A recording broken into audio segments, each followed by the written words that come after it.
Thank you for being here. Thank you for being on the first instance here in AI Copilot. It's the first time we're doing this, so really appreciate being one of our first guests here. What we call coffee time. I owe you a coffee, by the way, this time. But we really wanted to have a conversation with leaders that are innovating within the AI industry, that are trying to look ahead in what's next yet to come for AI. So thank you for being here, Kenny. Yeah, thanks for having me, Lucas. This is fun. Yes.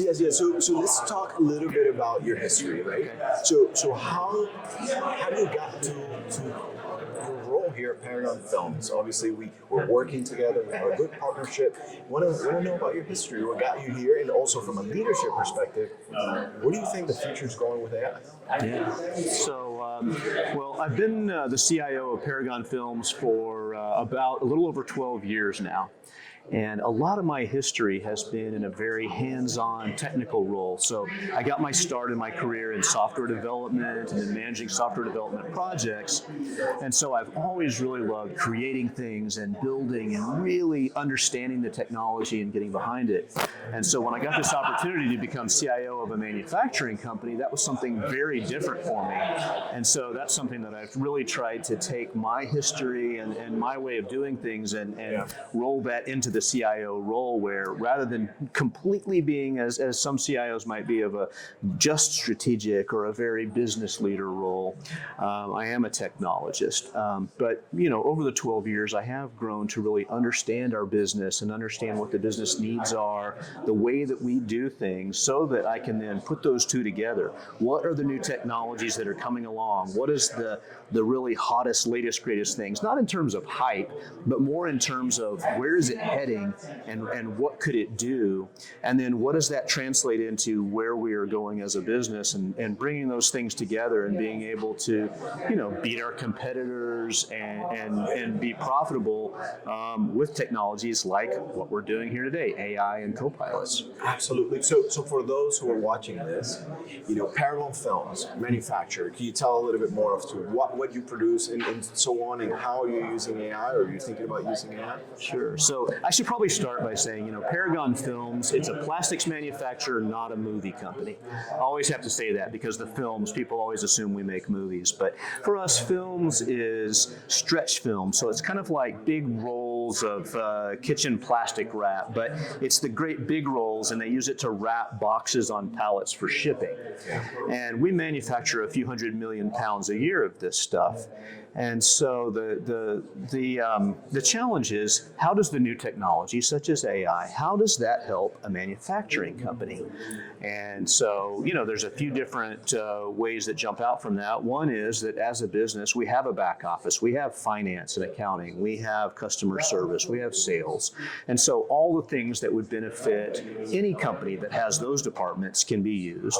And then specifically to the manufacturing industry, we have some things that you want to think about, like quality control or logistics and shipping and warehousing, preventive maintenance. Those are some big areas that manufacturing can benefit by technologies where AI is at the core, the forefront of. Yeah. And earlier we were talking about potential use cases for AI, and you mentioned about having a sensor that looks at basically the density of the film, right, in order to know whether it was going to fail, if it needed the roll needed to be remade or such, right? And you're thinking about using AI for being able to predictably do this. Could you tell me a little bit more about that? Sure. So one of the areas that's very important in manufacturing plastics is in quality, because the last thing you want is to ship a product to your customer and then find out that the product failed and that they had to send the product back. Not only do you lose money in the product that you sent, but you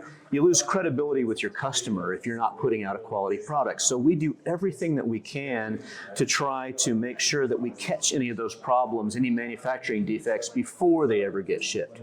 Now, typically what that means is a process that's very manual, where you sort of stop the manufacturing and you take some of the product off the line and you run tests on it and you try to find out, is it really meeting all of the specifications? And if everything's good, then great. But if there's a problem, well, now you have to consider, oh no, how long has this problem gone on? Do we need to stop the manufacturing line? Do we need to go back and take some of the product off the floor that we already made?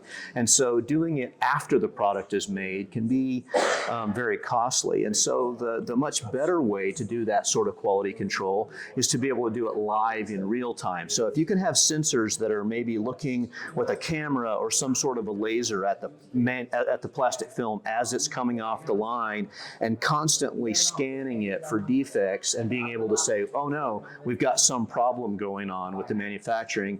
We need to change some of the specifications of the manufacturing line right now in real time.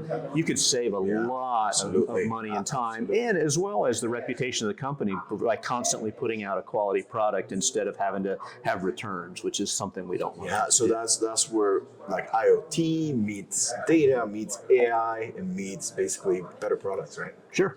So that's incredible, Kenny. We were talking about this, how it can transform, right, your industry for basically making better products. So how else are you thinking about using AI? Any new ideas that you've gotten from talking to people here? Yeah, well, one of the concerns that people have is when you're using AI, say on the business side, where you're putting your own company data into it, there's always a concern about, is it secure? If you're putting something into a public service that has AI, can you really trust it to put company data into there?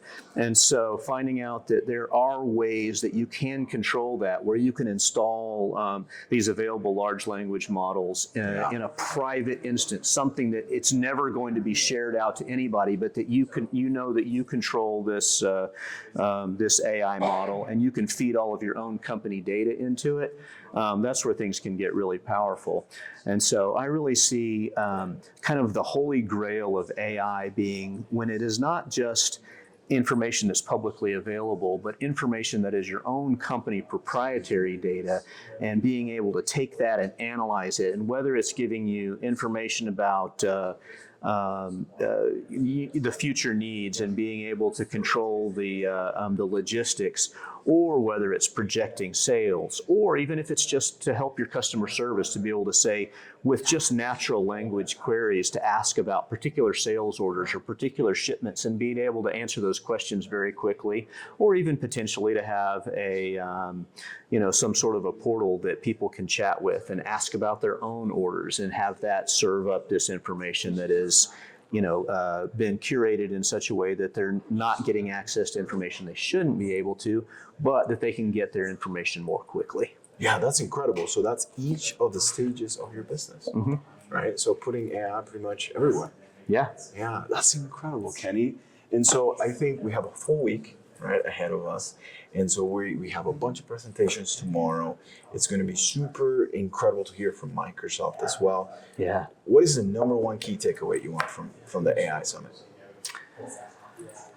When I come to any conference, I'm usually happy if I can just leave with a few good nuggets of information that'll help me make incremental change. But I feel like this one could be different. I feel like maybe this is one where it's not going to be something incremental.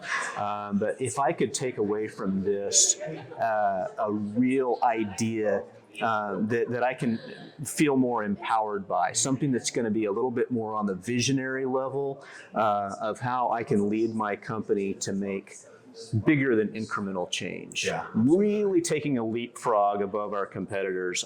That's what I'll be excited about. Yeah, I think we're all out for here, right? So tomorrow we have sessions. Microsoft speaking, we're speaking. So welcome to come and join us at 1:30. And also just wanted to thank you, Kenny, for not only being a partner, but also being our customer, being our friend, and driving with us. So thank you for being here, and thank you for being part of Ludia Coffee Time. And tomorrow we're gonna have some coffee. Yeah, Yep. that sounds good. It's my pleasure, Lucas. It is charging. We're gonna get it. It's Colombian coffee straight from the motherland. I love coffee. Yes. So thank you, Kenny. Thank you for all you do, and look forward to an amazing conference.